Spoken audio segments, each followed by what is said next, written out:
You've written a piece called Preserve Me, O God, based on Psalm 16. Could you tell us a little bit about the story behind that? How did that begin? I met my wife in 1992. She was a young mezzo-soprano studying at the University of Minnesota. And I had just decided that I was probably going to be single the rest of my life because I didn't know how to date.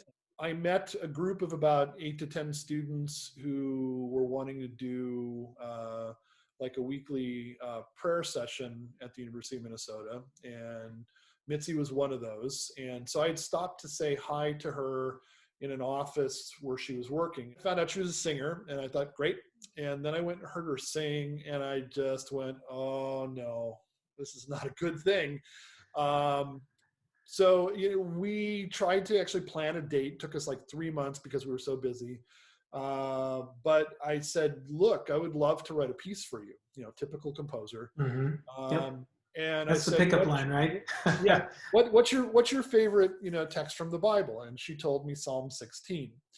That was in 1992. If you look at the date on the score of this piece, Mitzi and I got married in 1993. I tried to write a version of that, but we were arguing over which translation of the Bible to use. The one that she was using was too simple and didn't really communicate it. The one I wanted had some bloodthirsty language, which she wasn't so fond of. And so I wrote a version and threw it away. And then 5 years go by. I wrote another version and my computer completely crashed and took it with it. At that point, it was going to be mezzo and electronics. And I had all the electronics written.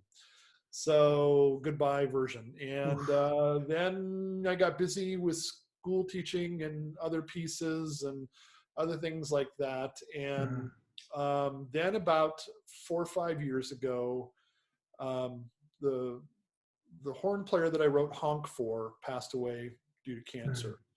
2 weeks later, his best friend, who I also knew, was killed in a motorcycle accident.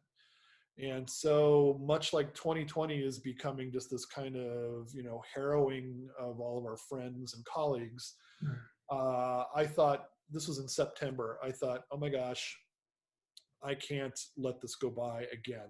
I owe Mitzi this piece. And so I just, pulled up my britches, sat down with the paraphrase that I had done myself and had approved with a Hebrew professor friend of mine, and said, okay, what I'm going to do is I'm going to try and approach writing this piece as something that I had done with another piece, which is all of the quartet parts are actually going to be choral parts. And so what I did is I wrote a choral piece with mezzo-soprano solo. And all the choral parts had to be able to function as string quartet parts. And I said, I must finish this by Christmas. It's going to be one of her Christmas presents for me.